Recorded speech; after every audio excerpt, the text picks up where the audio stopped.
course, is Mutumba Simata, aka the headman of Kerala. I've been going through soul searching, let me put it this way, because I'm sure many of you have noticed I haven't shot anything. The last video I did was the one on tires, talking on the different brand of tires and what are the type of tires we need to be picking or need to be buying and paying attention to. I hope everybody's well. Everybody's taking their liquids. It's quite hot. But like I said, I've been going through this journey where a journey on self-discovery because I'm not young anymore. I'm not a young lad. I remember I started this channel 6 years ago. I was probably in my 20s. Now I'm in my 30s and I'm 32 years of age. And it's been a hard journey. When I started this channel a couple of years back, 6 years ago, um, I was still at uni, finishing my university, got my first job. I was employed, I was making money. And it started off the journey of I used to do an agricultural show on radio, and that radio show would be very early. And then one person said, "You must have a YouTube channel," which I started. My mindset was to create a platform which will just not just be in education, which will not just be entertainment, but educational. I know many people complain. Some of the subscribers have come through and told me that you must probably consider going to people's farms and so forth. And I agree. But I want to tell the people that probably don't live in Namibia, they think Namibia is a small country. You can just drive a few kilos, a few meters, you get to a farm. Farms are far. Namibia is a vast country. Some of the closest farms to me sit about 800 k's from me. Some sit about 1,000 k's from me. So it's difficult to always get to the farm. But I was at the agricultural show yesterday where I got to snap pictures. I got there in time for the goat. What is this? Goat judging. They were judging the savannah breed of goat. There were no bull goats this year. So I made it in time for that, and I got to capture some of the judging, how they go about it, and so forth. I wish I could have been close. I wanted to ask the what do you call this? One of the judges who's a friend of mine, if you could not take one of these microphones, so I could actually capture what they say when they're looking and the things they're looking at. But I think I captured some of it in my video, so that can help. Like I said, I've been going through this journey where I've just been asking myself, do I still really want to do this? It's been 6 years now. I have always had the love for this. I've always had the interest to want to do this, but the issue I've had was people, my family, people who are supposed to be my support system, people I'm supposed to be able to fall on, have not really supported me. Beside my cousin slash elder sister, her and I grew up together like two brothers and sisters, so we're that close. Beside her, who's always been encouraging me to keep going. The rest of the people have been making me look at this thing and say, man, it feels like it's a failure. When I started this thing 6 years ago, I thought I would grow it, and I have grown it. 330 videos after 330 videos. So I have really put in the time. I underestimated the the how big YouTube is to climb. I thought it was just gonna be, hey man, I start a YouTube channel, talk agriculture, it will catch up fast, and boom, I'll get my YouTube plaque, I'll be winning YouTube awards, I'm getting paid from YouTube. And that hasn't happened, eh? It's been 6 years down the line and I've been at it for 6 years and there's no returns. My channel hasn't grown to the level I thought it would have been. Now I was already thinking that by this time I would have hit about 5,000 subscribers. And I'm not even there, I'm not even anywhere close. I'm still far off. And I was talking about winning a YouTube plaque, wanting to be the first Namibian to win a YouTube plaque, and I'm still far off. I'm not getting that. YouTube channels always talk about lifestyle, travel, uh, doing makeups and so forth, doing makeup and so forth. And none of them were talking subsequently about agriculture. Every time I watched an agriculture something on agriculture, it was either from South Africa or it was either from far. I know the biggest goat agricultural channel where people can learn about goat farming in Africa. I think the farm is either Kenyan or Ugandan, between the two. He's probably from those two countries. And it was never a thing of Namibia, we had our own. We had something that we could relate to. I grew up consuming Farmers Weekly, Landbow vehicles. Those are the things that I grew up consuming. And I've always been happy for that. But in my country, when you come to Namibia and you look for something that speaks about Namibia, it's quite difficult, even when I do research. Most of the information that I would share on this channel would be information from South Africa, which is quite unfortunate. And I have complained about it to say that there are not enough local sources that I can tap in. I know people will tell me, yeah, you want to talk about beef, beekeeping, honey, beekeeping. Why don't you go to a beef farmer? The problem is these farmers, some of these farmers, number one, my battery is low. Number one, some of these farmers either don't want to be interviewed, which is quite problematic. Even when I was at the show on today is what, Friday, I was at the show on Wednesday. Interview. Just hold on, guys, as I just save my battery here. Okay. Many of these farmers don't want to be interviewed. That's the first part. I tried to interview two farmers who are cattle farmers doing different breeds of cattle. And I was like, no, can I just have a little interview with you just to talk about your farming? What do you see the future of agriculture will be? What are the challenges that most of the people that want to get into the agricultural sector have to prepare themselves financially? What are the things they need to look at? What are the scare? What are the boogeymen under the bed that they need to pay attention to? And many of these uh, farmers would even tell you straightforward, Ish, I don't want to talk. I don't want to be interviewed. Some of them are anti-interviewing. It's quite interesting. And I said that to one farmer where he was talking like, yeah, you see Namibia here, the Brahman is the biggest breed here. And in South Africa a few years ago, but now it's the Bosmara. And I said, you know why? The reason being is how the farmers in South Africa, if it's a Bosmara breeder, the way he is ready to be interviewed, the way he'll call you to come to his farm or meet for a coffee and you interview him about his cattle farming, this is why they do. And that helps them market the cattle breed and market their type of farming. While many of us as Namibian farmers are terrified, because I was even talking to one gentleman, I think he's like the Secretary General for the Limousine Society in Namibia. I said, you guys aren't doing enough to promote your breed. You're not doing enough to put this breed in people's faces to say, have a look at this. This could be very good if you're trying to get into the slaughter business, you're trying to get into the abattoir business, you're trying to sell for slaughter. This is the breed you should pay attention to. You guys aren't doing enough of that. It's almost as if when people want to get information from you, they need to look for you, they need to search for you. In other countries, and I went again, ish, my background, it's white, so I see the light doing its thing here. But like I said to him that in other countries where you, like South Africa, again, I'll go back to South Africa. Information is readily available. Farmers are ready to talk about their type of farming and they're ready to give their story. In Namibia, it's almost as if most of the farmers hide and they don't want to share information. And that's where the problem is.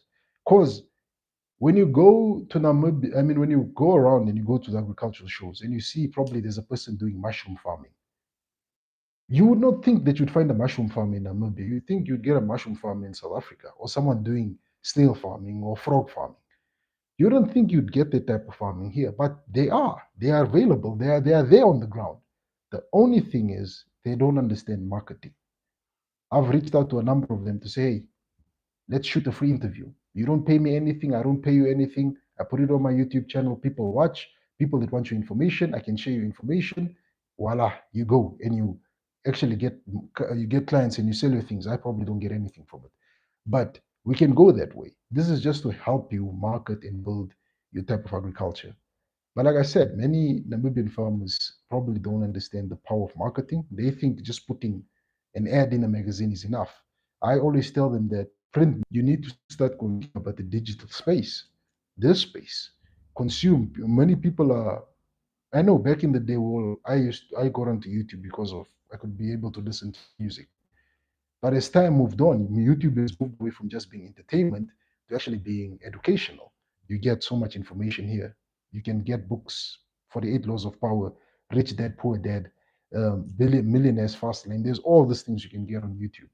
And I keep on encouraging various farmers that listen, if you're a person who's doing a particular style of farming, whether you are doing potato farming, capture the content and put it online.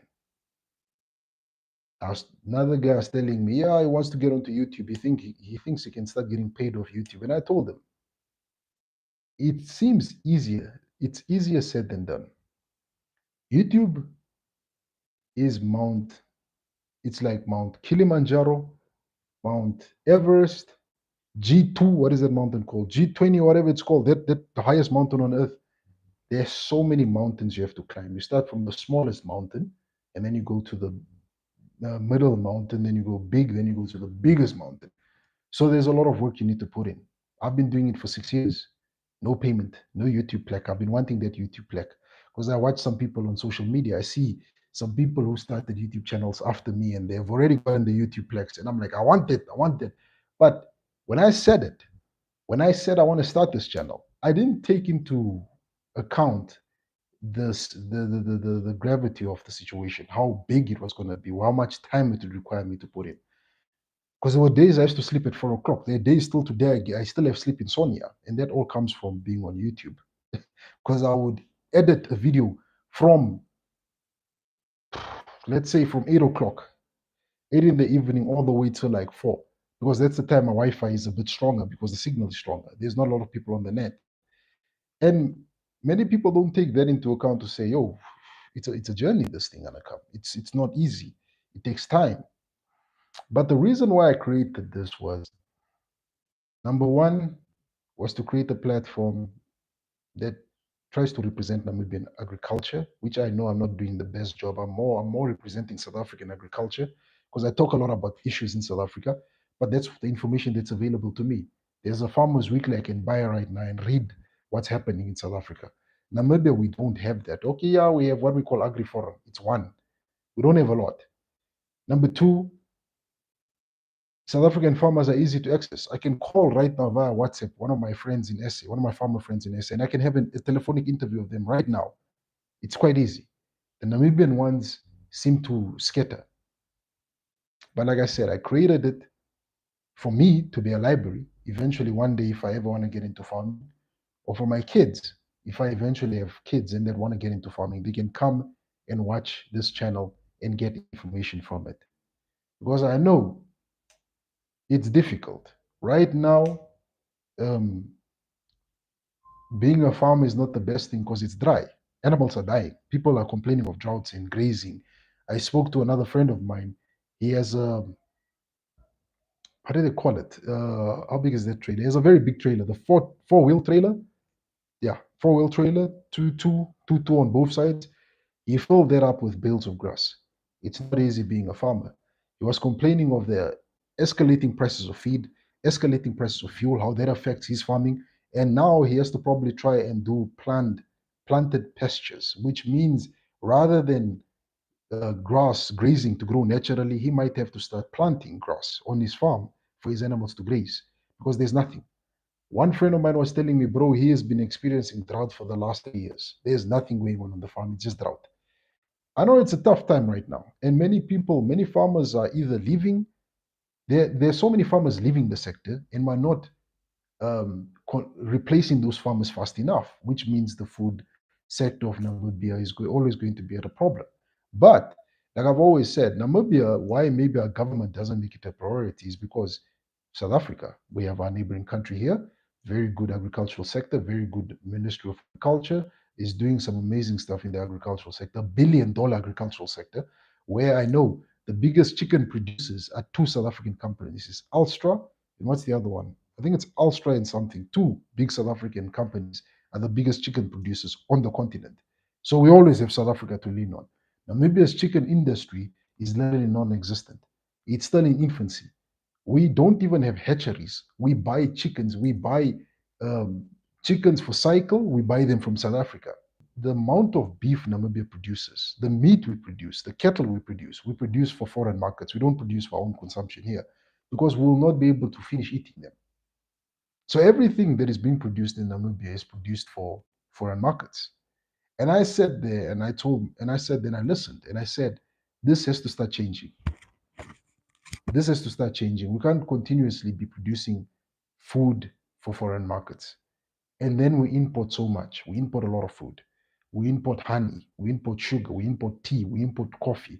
I think tea, we can probably try and plant it, but we import it. I did a video talking about tea, finding out that tea is made from one plant. I thought it used to come from different type of plants, but it just comes from one. That's the Namibian agricultural sector. We're not investing enough in it for it to one day become a gross producer of food. It is more a gross importer.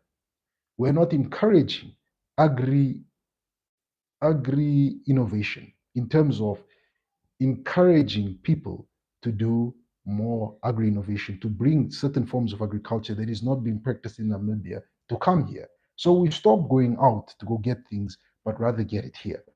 One person was telling me, why don't you set up an agricultural school? I said, we have agricultural colleges. There are colleges here.